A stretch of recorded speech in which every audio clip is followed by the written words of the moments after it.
Bismillahirrahmanirrahim. Nawaitu ta'allum al-ilmi izalatil jahli an nafsi masairil juhal iqail islam ihya'iddin wa syukri wa nikmatil aqli wa sihatil badan afiyah rahmatika ya Allahumma inni masyari'an wa tariqah wa ahkamilni biha sayyidina Muhammadin wa ala alihi wa sahbihi ajma'in. Allahumma sholli ala sayyidina Muhammadin nabiyyil mahmud syafi'il ilali wa barikil qulub wa ala alihi wa sahbihi wa sallim. Alhamdulillah rabbil alamin. Hadratul mukarramun, segenap para bapak-bapak, para tokoh masyarakat, tokoh agama yang saya hormati, wabil khusus guru kita bersama Kak Ustaz Dedi Setiawan, yang kita doakan mudah-mudahan senantiasa beliau berada di dalam lindungan Allah Subhanahu wa taala. Amin. Berkah umur, amin. Dan kelancaran di dunia dan juga di akhirat. Amin ya Allah. Yang saya hormati selaku sahibul bait, yang Mbah Uto beserta keluarga besar juga yang kita doakan mudah-mudahan senantiasa para putra-putri beliau Allah jadikan putra-putri yang soleh terus. Amin. Derajatnya Allah mudahkan. Amin ya Allah. Dan Allah berikan usaha yang lancar. Amin. Dan segala bermaksudannya. Amin. Amin. Juga tak lupa yang saya hormati orang tua kita bersama, yakni segenap para Mbah Kakung, baik Mbah Jawir, Mbah Tarno dan juga Pak Detolabi. Mbah Saudin belum masuk Mbah Kakung, masih muda. Alhamdulillah. Semuanya yang tak dapat saya sebut satu persatu namanya, namun insya Allah tidak mengurangi rasa hormat dan takdim saya kepada bapak-bapak sekalian. Mudah-mudahan atas kehadiran dan perkumpulan kita pada malam hari ini senantiasa diturunkan rahmat dan maghfirahnya Allah. Amin. Sebelum kita melanjuti daripada bahasan kajian kitab kita, yakni dalam kitab Aqidatul Awam, saya pribadi mengucapkan mohon maaf atas keterlambatan datangnya saya, bahwasanya tadi setelah ba'da Isya sebagaimana rutinitas atau permulaan kajian alumni, jadi para ibu-ibu yang bertempatan di Pasir Gadung tadi di Ustazah Wis, yang mana dalam rangka silaturahmi dan terus semaan menghatamkan Al-Quran. Setelah selesai pada maghrib tadi, pada Isya kami mengiring abah, mengantar abah untuk datang ke tempat tersebut untuk membacakan doa yang alhamdulillah sampailah kepada kita. Air yang saya bawa meskipun tidak banyak, mudah-mudahan kita kebagian semua. Amin. Dan atas wasilah daripada air yang terdapat bacaan ayat suci Al-Quran, Allah Subhanahu wa taala berikan kita kesujukan hati. Amin. Allah berikan kemudahan kita dalam melaksanakan ibadah kepada Allah Subhanahu wa taala. Lalu selanjutnya para hadirin wal hadirat rahimakumullah, setelah mana kita sampai bahasan pada bait yang ke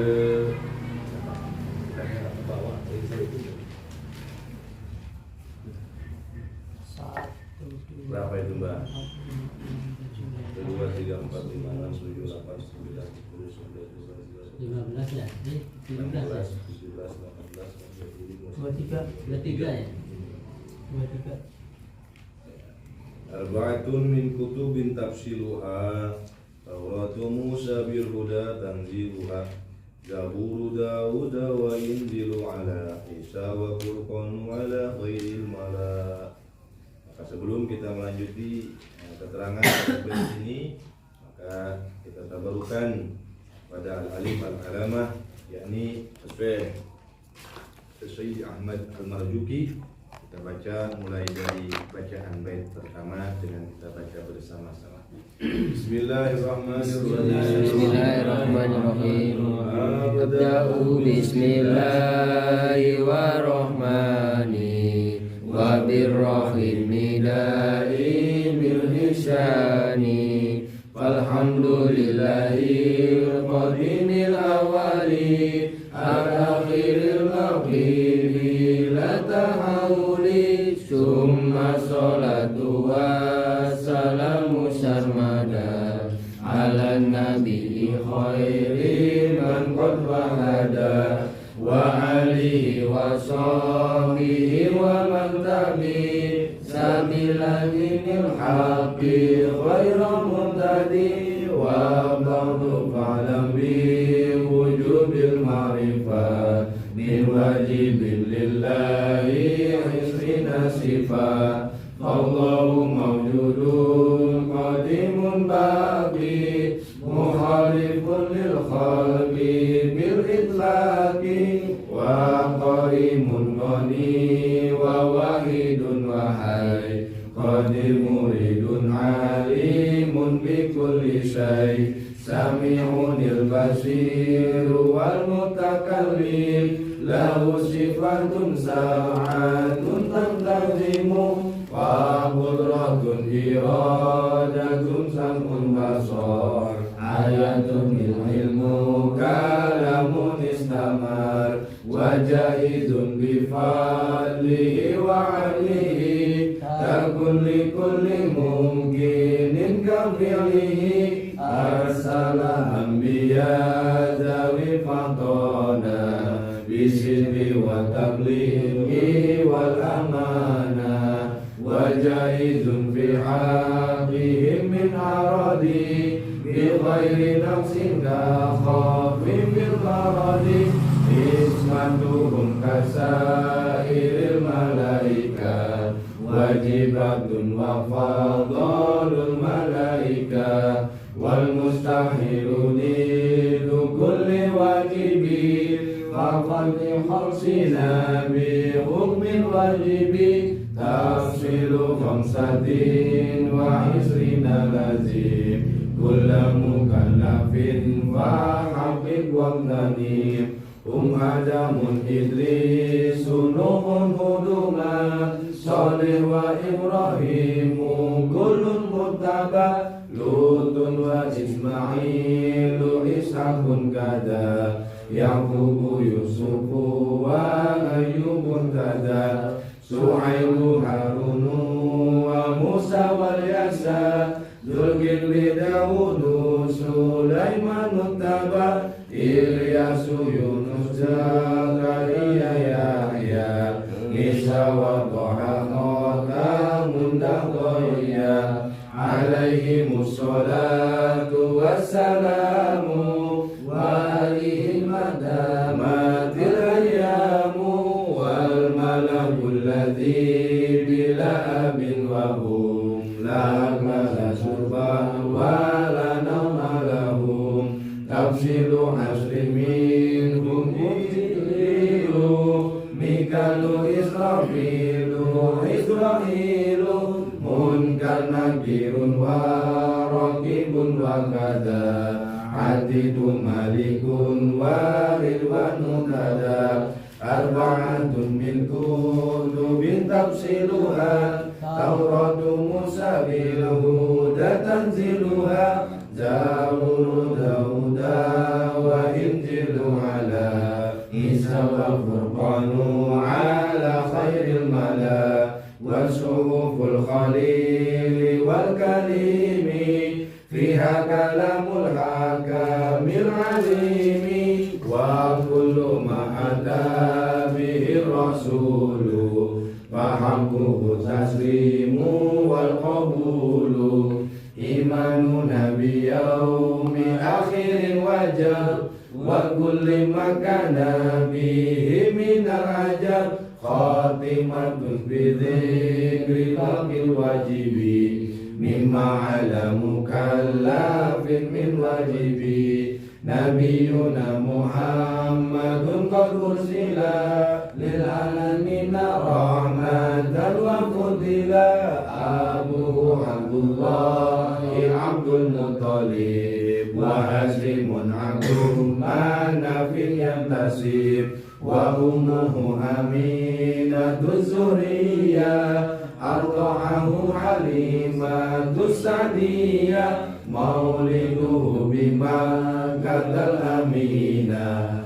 wafatuhu bi thaibatal madinah atamma qablal wahi arba'ina wa umruhu qad jawaza sittina wa sab'atun auladuhu faminhum salasatun minal dzukuri tufamu qasim wa abdullah wa huwa thayyibun wa tahirun bizaini zayul akrabu.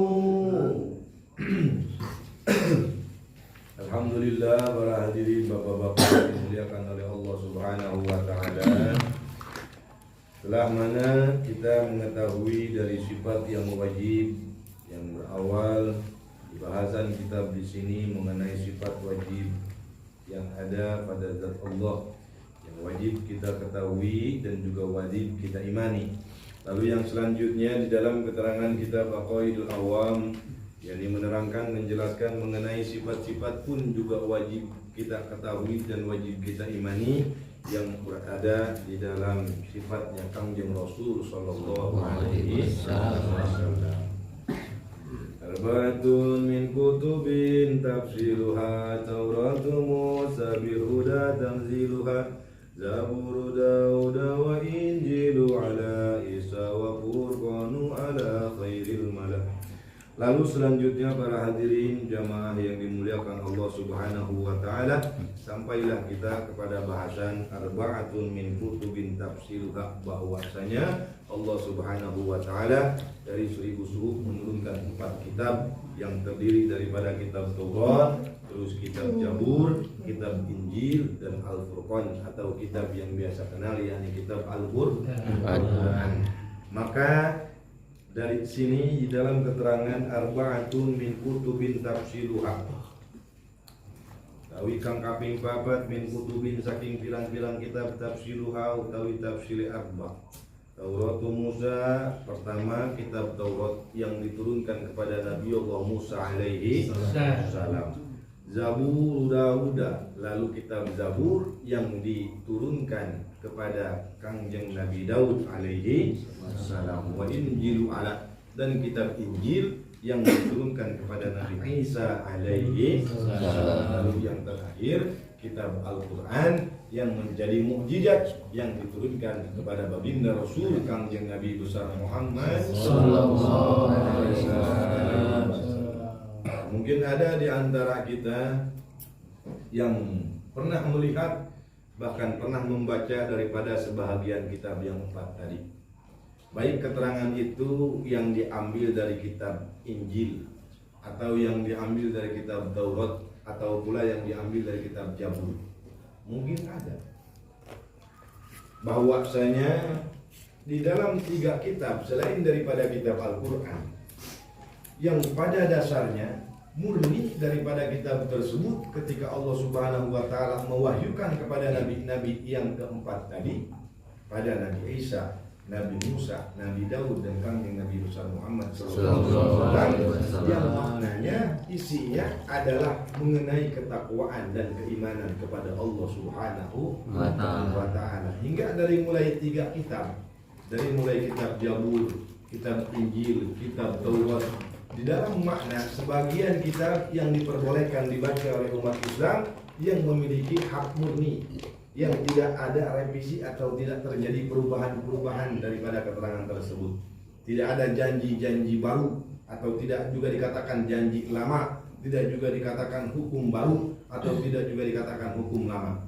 Maka keterangan daripada 3 kitab di sini yang mayoritas bahasanya dengan bahasa Yunani, bahasa luar negeri, semuanya terdapat daripada kepentingan iman kepada Allah dan mengenalkan kekasih yang mulia yakni Nabi besar Muhammad sallallahu alaihi wasallam.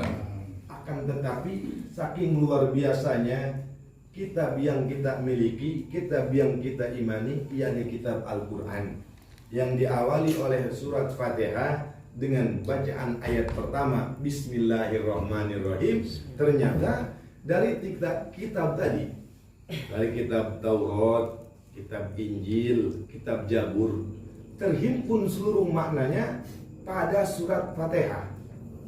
Jadi seluruh makna 3 kitab yang luas tadi berbicara hukum mengenai adanya alam, perubahan siang dan malam, terjadinya pergerakan perkara yang tidak dapat bergerak yang pada akhirnya bergerak biqadrillahi ta'ala, dengan kekuasaan Allah ta'ala. Lebih daripada itu luasnya 3 kitab tadi maknanya terhimpun ada pada bacaan surat Fatihah, yakni ada pada bacaan Bismillahirrahmanirrahim.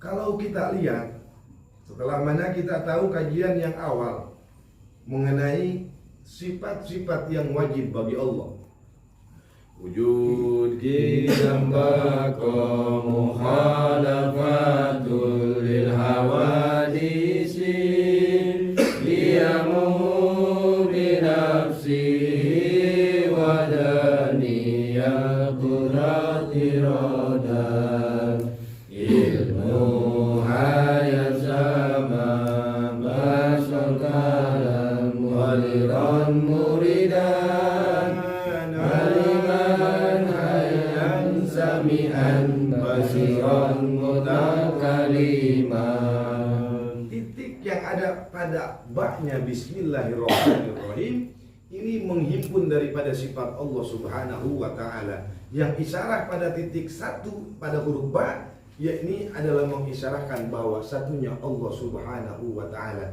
satunya pangeran yang hak disembah, yakni Allah Subhanahu wa ta'ala, satu-satunya Allah yang menciptakan langit, bumi beserta isinya, satu-satunya Allah yang mengatur, memprediksi seluruh kejadian yang akan terjadi dan kejadian yang telah terjadi. Ini semua atas takdir dan kekuasaan Allah Subhanahu wa ta'ala. Jadi 3 kitab ini yang sumbernya diambil dari Al-Quran.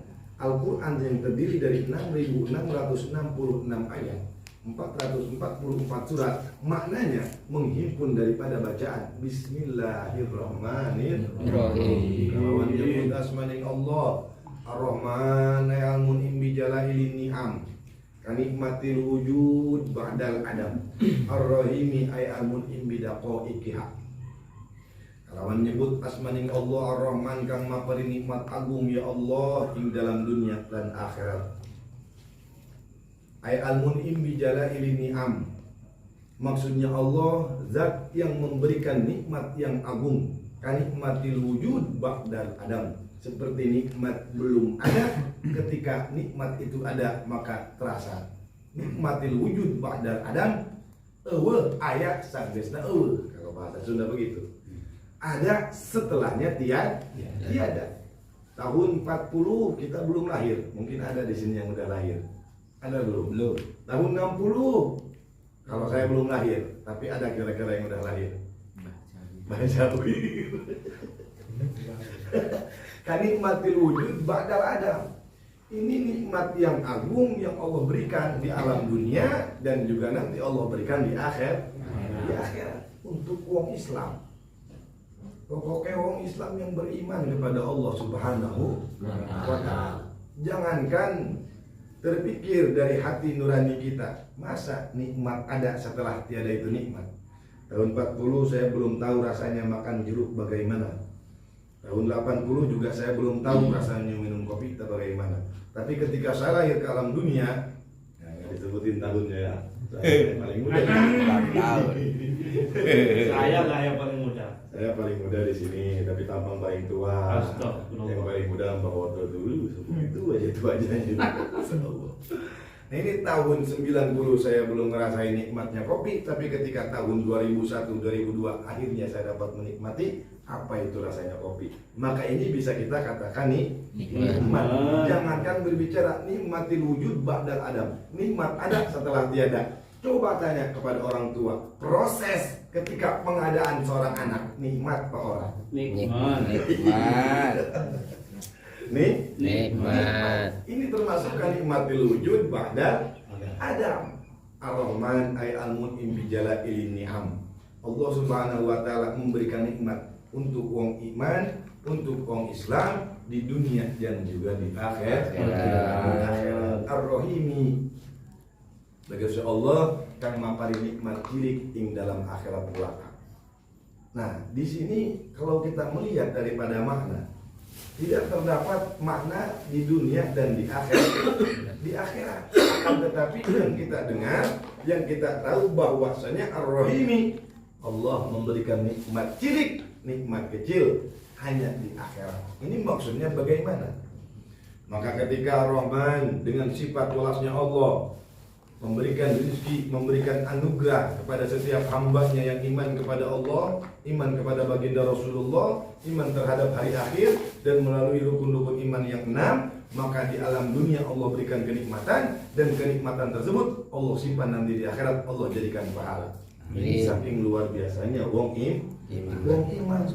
Sehingga para hadirin wal hadirat rahimakumullah, di dalam kitab ini dijelaskan, wabil khabari idza aradallahu ta'ala qabla ruhil 'abdi yaji'u malakul maut min kibalil fami liyaqbidu ruhahu minhu fayakhruju dzikri min fami fayaqulu la sabila laka min hadhil jihad.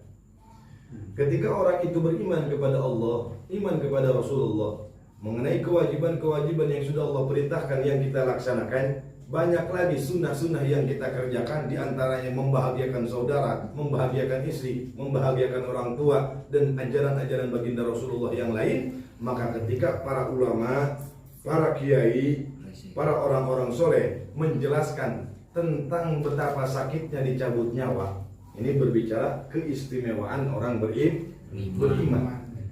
Betapa sakitnya dicabut nyawa, yang kalau dirahasiakan, digambarkan dengan 70 kali bacokan, lebih sakit daripada itu. Lebih sakit dicabut nyawa. Lebih daripada itu, lebih sakit dicabut nyawa. Akan tetapi mengenai orang yang beriman kepada Allah, umat baginda Rasul sallallahu alaihi wasallam, wa fil khabari idza aradallahu ta'ala qabla ruhi, ketika Allah Subhanahu wa taala memerintahkan malakul maut untuk menyambut ruhnya orang mukmin, maka awal mula yang didatangi oleh malakul maut yakni lewat jalan mulut, min kibalil fam, mulai dari arah bibir. Nah, maka bibir ini ruh berargumentasi, berdiskusi dengan malakul maut. Apa yang dikatakan oleh bibir kita yang memiliki amal soleh, fayakhruju dzikri min fami fayaqulu la sabila. Kamu nggak bakal bisa nyabut nyawa orang ini lewat dari mulutnya. Ini kata ruh. Sebab mulut pernah digunakan berselawat, pernah dipakai berzikir, pernah digunakan bertawasul, pernah dipakai berdoa. Ini mulut nolak sama permintaan malakul maut yang menerima perintah Allah Subhanahu wa ta'ala. Mulut ini nolak. Itu kata Bang Gino, apa iya sih nggak percaya amat saya nih, nggak percaya. Coba Bang Gino jajal. Pertama lewat mulut. Saking luar biasanya anugerah yang Allah berikan kepada kita sebagai umat Kanjeng Rasul sallallahu alaihi wasallam.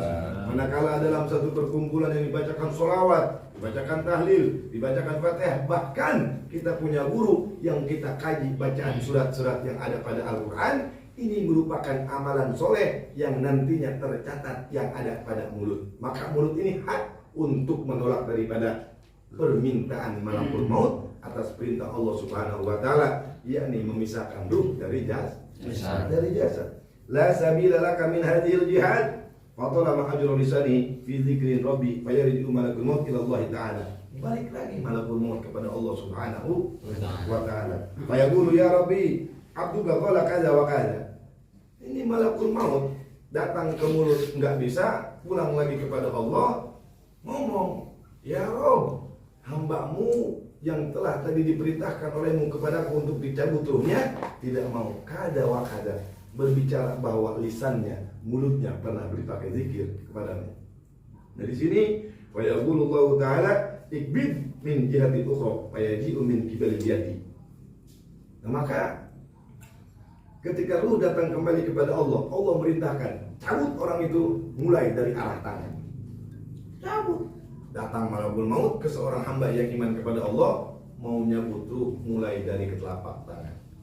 Tapi tangan, sebab orang ini iman kepada Allah, orang ini meyakini atas takdir-takdir Allah Subhanahu wa taala, ikmin min jihatin ukhra fayaji'u min qibal yadi fa yakhruju sadaqatu fa taqulu la sabila laka ilayhi fa innahu tasaddaqa bi katsiran wa masaha bi ra'sal yatim wa qadara bil qalam wa daraba bisayf. Tapi tangan ini menolak, mengatakan kepada malakul maut, "Woi malakul maut, moal bisa saya nyambut ruh ieu jelema lewat leungeun." Sebab leungeun ini pernah dipakai kanannya kalau kita. Sebab tangan ini pernah digunakan untuk menyantuni anak yatim, bahkan tangan ini pernah dipakai mengusap kepala anak yatim. Lebih daripada itu, tangan ini pernah membunuh kafir yang benar-benar hak untuk dibunuh sebab merajakan agama Islam. Nah maka tangan ini masih tetap nolak.